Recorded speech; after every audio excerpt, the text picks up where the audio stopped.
W1209 controller কীভাবে setting করতে হয় আজকের এই ভিডিওটি সম্পূর্ণ দেখলেই বুঝতে পারবেন।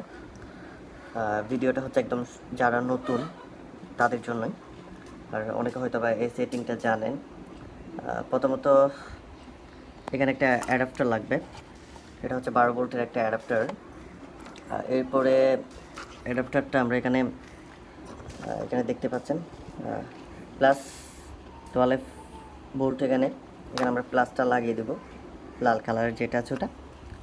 এরপর GND ওটা হচ্ছে মাইনাস, আমরা এখানে মাইনাসটা লাগিয়ে দেব। তো আমাদের কাজ অর্ধেক শেষ। এরপর হচ্ছে এটা কীভাবে সেটিং করতে হয় সেটা আজকে আমি আপনাদের দেখাবো। এটা হচ্ছে 2 পিন মাল্টিপ্লাগের সাথে আমরা এটা কানেক্ট করে দিব। আপনাদের দেখাই, এটা এখানে রাখলাম এবং একটা আমরা এখানে মাল্টিপ্লাগের সাথে এটা কানেক্ট করে দিচ্ছি।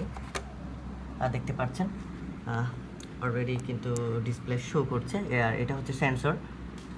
অবশ্যই আপনার সেন্সরটা খুবই প্রয়োজনীয় একটা জিনিস। এটা হচ্ছে আপনার ইনকিউবেটরের ভিতরে রাখতে হয় এই সেন্সরটা, এটাই কন্ট্রোল করে। জাস্ট এটা আমরা এখানে কানেক্ট করে দেবো আর কি। আমাদের ভিডিওটা দেখলে সম্পূর্ণ বুঝতে পারবেন। আমরা জাস্ট এটা এখানে কানেক্ট করে দিব। শেষ, আমাদের কাজ কিন্তু শেষ। এখন দেখবেন ডিসপ্লে শো করছে এখানে। এখন হচ্ছে এটা আমাদের সেটিং করতে হবে। এটা কীভাবে সেটিং করতে হয় একটা ডায়াগ্রাম আমরা দিয়ে দিব। তারপর আমরা এটা সেটিং করার সময় যারা ভিডিওটা দেখছেন একটা খাতা এবং একটা কলম নিয়ে আপনাদের বসতে হবে। সর্বপ্রথম এখানে 3টা বাটন দেখতে পাচ্ছেন, এখানে 3টা বাটন আছে। আমরা কি করব, প্রথমত বাম পাশের যে বাটন আছে ওটা আমরা একবার ক্লিক করব। ক্লিক করে এরপর মিডিয়াম যে বাটন আছে ওটা দিয়ে আমরা বাড়িয়ে নিব। ওইটা আমরা 37.7 দিব। এভাবে আপনি চেপে ধরলেও কিন্তু বাড়বে। আমরা এভাবেই বাড়িয়ে নিচ্ছি। আমরা 37.7 দিব, সরি বেশি হয়ে গেছে। তো এভাবে আমরা একটু ওয়েট করব। আমাদের এটা কিন্তু সেট হয়ে গিয়েছে। এখন হচ্ছে এটা সেটিং করতে হবে। এটা সেটিং করলেই আমাদের পুরোপুরি সম্পূর্ণ কন্ট্রোলারটা রেডি হয়ে যাবে। জাস্ট প্রথমত এটা একটু চেপে ধরতে হবে। এখানে আমরা এজ করে দিব। এজ করে দিলে এখানে একটা লাইট দেখতে পাচ্ছেন, ওটা জ্বলে উঠবে।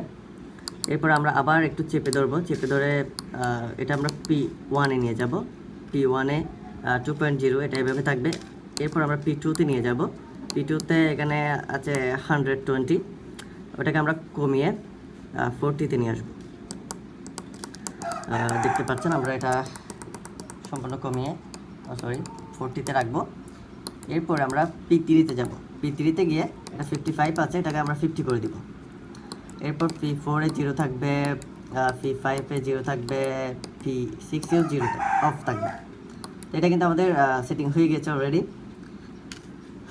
এখন দেখতে পাচ্ছেন আমাদের এই কন্ট্রোলারটা সম্পূর্ণ রেডি হয়ে গিয়েছে। এখানে দেখতে পাচ্ছেন 33.2 টেম্পারেচার আছে। এগুলো যখন আপনি এখানে একটা লাইটের সাথে কানেক্ট করে দিবেন তখন হচ্ছে এটা অটোমেটিকলি অফ হবে, অটোমেটিকলি অন হবে আপনার ইনকিউবেটরের যে লাইট আছে ওটা। তো ধন্যবাদ। আর এ ধরনের ভিডিও প্রয়োজন হলে আমাদেরকে অবশ্যই জানাবেন, ইনশাল্লাহ আমরা ভিডিও দেওয়ার ট্রাই করব। আসসালামু আলাইকুম, আমি আতাউল হক হৃদয়। তো আমাদের ফেসবুক পেজ ফলো করতে পারেন, আলহামদুলিল্লাহ ইনকিউবেটর। আর আমাদের ইউটিউব চ্যানেল আছে শখের কৃষি কামার ভিডি, এটা সাবস্ক্রাইব করে দিবেন। আর পাশে থাকা যে বেল আইকন আছে ওটা প্রেস করে দিবেন, কারণ এরকম ইম্পর্টেন্ট ভিডিওগুলো প্রতিনিয়তই আমাদের ইউটিউব চ্যানেলে আপলোড করা হচ্ছে, ফেসবুক পেজে আপলোড করা হচ্ছে, যা আপনার খুবই উপকার আসতে পারে। আর এই কন্ট্রোলারটা যারা কিনতে চান আমাদের কাছ থেকে নিতে পারবেন। এই কন্ট্রোলারটা কিন্তু অরিজিনাল, এটার দাম হচ্ছে 200 টাকা। 200 টাকা দিয়ে এই কন্ট্রোলারটা পেয়ে যাবেন। এই কন্ট্রোলারটা যদি আপনারা এসি লাইন দিয়ে চালাতে চান তাহলে আপনার একটা অ্যাডাপ্টারের প্রয়োজন হবে। এটা হচ্ছে CCTV চার্জিং অ্যাডাপ্টার। এটা হচ্ছে 150 টাকা দিয়ে পেয়ে যাবেন আমাদের কাছে। আর যাবতীয় ইনকিউবেটরের সকল পার্টস পাতি আমাদের কাছে অ্যাভেলেবেল আছে, যার যেটা প্রয়োজন ইনশাল্লাহ দেওয়া যাবে। ধন্যবাদ, সবাই ভালো থাকবেন, সুস্থ থাকবেন। আসসালামু আলাইকুম ওয়া রাহমাতুল্লাহ।